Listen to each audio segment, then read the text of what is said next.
এক্সেলের একটি নতুন ভিডিওতে আবারও সবাইকে স্বাগত জানাই। আজকে চলে এসেছি আবারও একটি এক্সেলের মাস্টার ক্লাস নিয়ে, যা আপনাকে অনেকটাই দক্ষ এবং কাজের জগতে স্মার্ট করে তুলবে। তো চলো আজকে আমরা কি শিখবো সেটাকে ভালোভাবে জেনে নিই। দেখো, আমার সামনে একটা ডেটাবেস রয়েছে। তোমরা অনেক কাজের সময় এইরকম টাইপের ডেটাবেস থাকতে পারে। এবার তোমরা এই ডেটাবেসটাকে কাজে লাগিয়ে এইরকম টাইপের কিভাবে একটা স্মার্ট ড্যাশবোর্ড তোমরা গড়ে তুলতে পারো, যেখানে দেখো বিভিন্ন বাটন ওয়াইজ কাজ রয়েছে। এবার তুমি এখানে যে কোনো বাটনে ক্লিক করলে তোমাদের গ্রাফ ওয়াইজ সেলগুলো কিন্তু এখানটায় শো করবে। যেমন আমি যদি এখানে মাউসে ক্লিক করি, মাউসে ক্লিক করে দেখো মাউস থেকে যতগুলো সেল হয়েছে সমস্ত কিছু এখানটায় শো করছে। এছাড়া মাউসের যদি আমি সেলার এপি এন্টারপ্রাইজ দিই, তাহলে দেখো এপি এন্টারপ্রাইজ থেকে যেখানে যেখানে সেল হয়েছে ওটা আমাদের কাছে শো করছে। এইভাবে দেখো আমাদের একটা বাটন হয়েছে, দেখো এখানে কাজগুলো চলে এসছে। এছাড়া আমি যদি মান্থ ওয়াইজ দেখতে চাই, আমরা এখানে আগস্টে ক্লিক করে দেখো আগস্টের কিন্তু এখানে রেকর্ড দেখাচ্ছে। আগস্টে শুধুমাত্র ওয়েস্টে সেল হয়েছে, কি সেল হয়েছে, প্রিন্টার সেল হয়েছে এবং মডার্ন টেক সেল করেছে।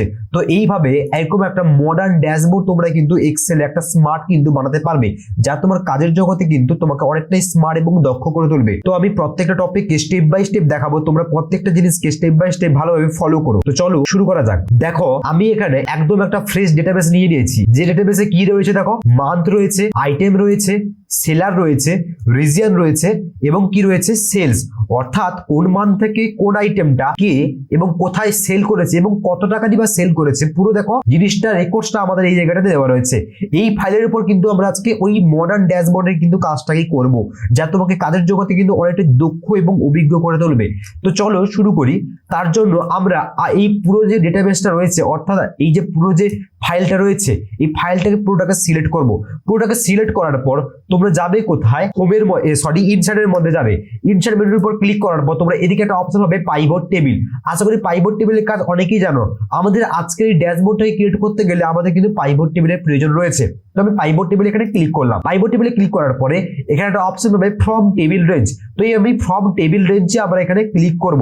যদি তোমরা পাইভট টেবিলের ক্লাস না জেনে থাকো, তাহলে তোমরা এর জন্য একটা সেপারেট ভিডিও দেওয়া রয়েছে, ওটা তোমরা ফলো করতে পারো, চ্যানেলের মধ্যে দেওয়া রয়েছে। এছাড়া আমি কিন্তু ডেসক্রিপশন বক্সে অবশ্যই লিংক দিয়ে দেবো। তো আমরা ফ্রম টেবিল রেঞ্জ এখানে ক্লিক করলাম। ক্লিক করার পর সঙ্গে সঙ্গে দেখো আমাদের কাছে একটা পপ আপ বক্স খুলে গেল। এবার এখানে কি বলছে, টেবিল রেঞ্জ। টেবিল রেঞ্জ দেখো অটোমেটিক্যালি দেখো সিলেক্ট এখানে করে নিয়েছে, যেহেতু আমরা কাজ করেছিলাম সিলেক্ট করে। এরপর কি বলছে, নিউ ওয়ার্কশিট এবং এক্সিস্টিং ওয়ার্কশিট। অর্থাৎ পাইভট টেবিলটা যে আমরা ইনসার্ট করব সেটা আমরা কোথায় করব, নতুন সিটের মধ্যে নাকি এক্সিস্টিং মানে এই সিটের মধ্যে? অবশ্যই নতুন সিটের মধ্যেই করব, এতে আমাদের কাজটা আমাদের কাছে কি থাকে, একদম পরিষ্কার থাকে। তো আমরা নিউ ওয়ার্কশিট নিলাম, দিয়ে ওকে করব। ওকে ক্লিক করার সঙ্গে সঙ্গে দেখো একটা সিট 2 তে নতুন একটা ওয়ার্কশিট চলে এসেছে, অর্থাৎ আমাদের এখানে একটা কিন্তু পাইভট টেবিল চলে এসেছে। এবার এই পাশে দেখো পাইভট টেবিল ফিল্ডস রয়েছে, ফিল্টার, কলাম, রো, ভ্যালু। এখানে দেখো আমাদের সমস্ত পাইভট টেবিলে যে হেডিং গুলো ছিল ওই সমস্ত হেডিং গুলো এই জায়গাটা শো করছে। কোন হেডিং গুলো? যদি তুমি C1 এ আসো, এখানে দেখো হেডিং গুলো ছিল না, month, item, seller, region, sales. এইগুলো দেখো হেডিং গুলো আমাদের এখানে শো করছে। এবার আমরা কি করব, পরিষ্কার ভাবে রিজিয়নটাকে ধরে ক্লিক করে টেনে আমরা ফেলে দেবো কোথায়, রো এর মধ্যে। দিলে দেখো রিজিয়নটাকে রো এর মধ্যে ফেলে দেওয়ার সঙ্গে সঙ্গে দেখো রিজিয়ন ওয়াইজ দেখো এখানে দেখো রো ওয়াইজ চলে এসেছে। এবার রিজিয়ন ওয়াইজ আমরা কি দেখবো, সেলস দেখবো। তার জন্য আমরা সেলসটাকে ধরবো, সেলসটাকে ধরে ফেলে দেবো কোথায়, ভ্যালুস এর মধ্যে।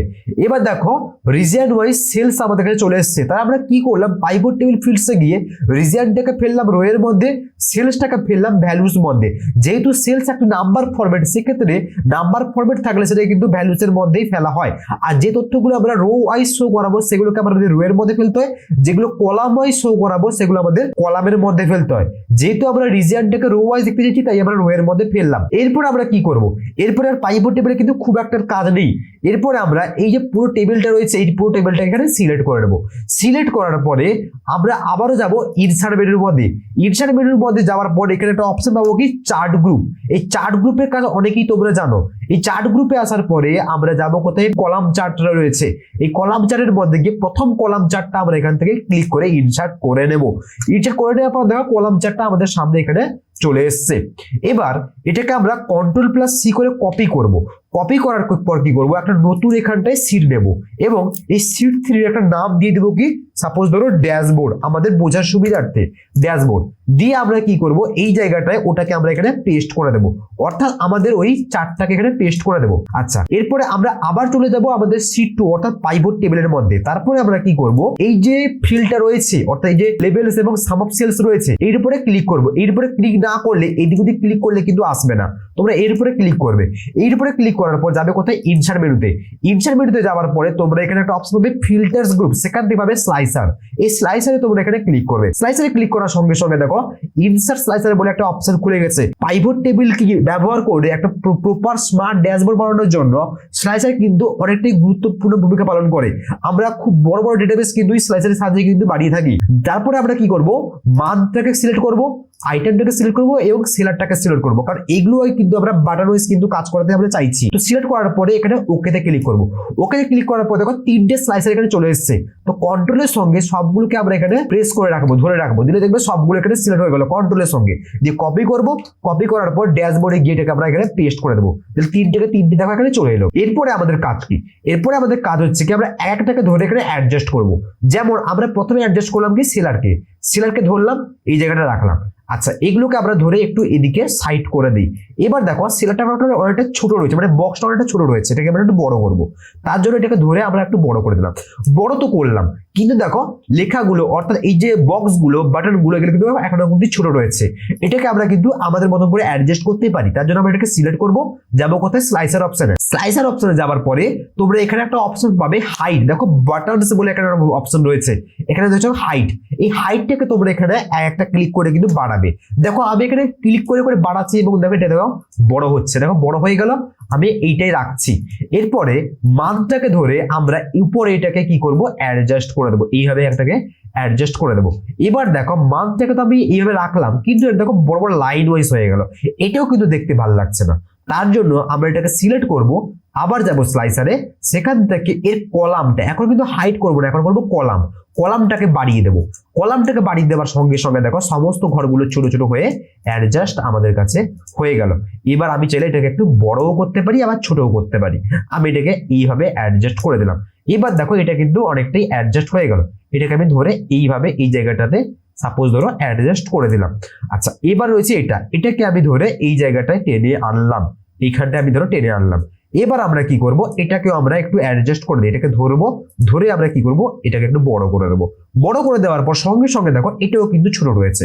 তার জন্য সিলেক্ট করব, স্লাইসারে যাব, এটারও কিন্তু আমি একটু হাইটটা এখান থেকে একটু বড় করে দিলাম। এছাড়া আমি চাইলে এটা একটু ওয়েথটাও বড় করতে পারি। আমি সাপোজ ধরো উইথটা ধরো একটু এখান থেকে বড় করে দিলাম, বা ছোটও করতে পারো। তুমি যদি এটা কিন্তু হাইটও বড় করতে পারো। দেখো আমি ধরো হাইটটা দেখো এখান থেকে বড় করে দিলাম। এছাড়া তুমি যদি চাও, এগুলো দেখো কালার কি রয়েছে, ব্লু রয়েছে। যদি তুমি একটু ডিফারেন্ট কালার অ্যাড করতে চাও, একটু স্টাইলিশ কালার অ্যাড করতে চাও, তাহলে তুমি কিন্তু এটাও করতে পারো। তার জন্য তুমি এটাকে সিলেক্ট করবে, স্লাইসারে যাবে, এখান থেকে দেখো কালার স্টাইল রয়েছে। আমি সাপোজ গ্রিনটাকে নিলাম, এটাকে সিলেক্ট করলাম। এটাকে সিলেক্ট করার পর যাবো কোথায়, আমরা সাপোজ ইয়েলো নিলাম, আর এই স্লাইসারটাকে সিলেক্ট করব, এটাকে আমরা সাপোজ গ্রিন দিয়ে দিলাম। এছাড়া আমাদের যে চার্টটা রয়েছিল, চার্টের মধ্যে দেখো টোটাল রয়েছে, এটাকে আমরা সিলেক্ট করলাম, ডিলিট করে দিলাম, এটা আমাদের প্রয়োজন নয়। এটাকে সিলেক্ট করলাম, ডিলিট করে দিলাম। এবার এটারও আমরা কিন্তু ডিজাইনটাকে চেঞ্জ করতে পারি। তার জন্য সিলেক্ট করব, যাবো কোথায়, ডিজাইনের মধ্যে। সেখান থেকে দেখো অনেকগুলো চার্ট অপশন রয়েছে। আমি সাপোজ এই চার্টটাকে সেখান থেকে সিলেক্ট করে নিলাম। এবার দেখো আমাদের কাছে কিন্তু চার্ট পুরোপুরি অর্থাৎ একটা ড্যাশবোর্ড কিন্তু পুরোপুরি তৈরি হয়ে গেছে। এছাড়া আমি এখানে পুরোটাকে সিলেক্ট করবো, ক্লিক করে কোণে ক্লিক করে দিয়ে কালারে গিয়ে ফিল কালারে গিয়ে এটাকে মানে অর্থাৎ হোয়াইট করে দেবো।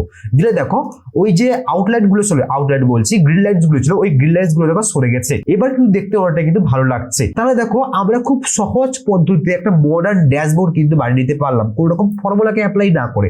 একটা ছোট্ট পাইভট টেবিলে কাজ ছিল এবং স্লাইসারে কাজ ছিল। এবার দেখো আমি এখানে যে কোনো জায়গায় ক্লিক করলে গ্রাফটা কিন্তু আমাদের সেলফ সাইজ কিন্তু ওঠানামা করবে। যেমন আমি যদি নিউ কম্পিউটারে ক্লিক করি, নিউ কম্পিউটারে ক্লিক করার সঙ্গে সঙ্গে দেখো নিউ কম্পিউটার ইস্ট এবং সাউথ থেকে সেল করেছে। কি কি সেল করেছে, কিবোর্ড এবং প্রিন্টার সেল করেছে। কবে সেল করেছে, ফেব্রুয়ারি এবং জুলাই মাসে সেল করেছে। খুবই দেখো সুন্দরভাবে এখানে অ্যাডজাস্ট ভাবে আমাদের কাছে দেখিয়ে দিচ্ছে। এছাড়া আমি এখানে আবার এটাকে কেটে দিলাম। কেটে দেওয়ার পরে সাপোজ আমি এখন দেখতে চাইছি, সাপোজ ধরো ফেব্রুয়ারি মাসে, আমি ফেব্রুয়ারি মাসে ক্লিক করলাম। ফেব্রুয়ারি মাসে ক্লিক করার পর দেখো শুধুমাত্র সাউথ থেকেই সেল হয়েছে। কি সেল হয়েছে, প্রিন্টার সেল হয়েছে এবং নিউ কম্পিউটার সেল করেছে। আবার তুমি এখানে যেটাকে ফিল্টার লাগিয়েছো ওটাকে আবার এখানে ক্লোজ করে দেবে। এই ফিল্টারে ক্লিক করবে, ফিল্টার দেখো ক্লোজ হয়ে গেল। সাপোজ ওয়্যারলেস মাউসে ক্লিক করবো। ওয়্যারলেস মাউস দেখো শুধুমাত্র সাউথ থেকে সেল হয়েছে, এটাকে আমরা এখান থেকে কেটে দিলাম। এইভাবে তুমি কিন্তু পুরো দেখো পাইভট টেবিল ব্যবহার করে একটা সুন্দর দেখো মডার্ন ড্যাশবোর্ড আমরা কিন্তু ব্যবহার করতে পারছি। রিপোর্টস তো আমরা বিভিন্নভাবে জেনারেট করতে পারি। এরকম ভাবে রিপোর্ট জেনারেট করলে কিন্তু আমাদের কিন্তু দক্ষতা কিন্তু আরো উচ্চ লেভেলে চলে যায়। তো আজকের ভিডিওটা এইটুকুর জন্য। আমি আবারও নতুন নতুন টপিক নিয়ে, নতুন নতুন ড্যাশবোর্ড নিয়ে আসবো। তো দেখা হচ্ছে নতুন একটা পরের ক্লাসে নতুন কোনো একটা টপিক নিয়ে।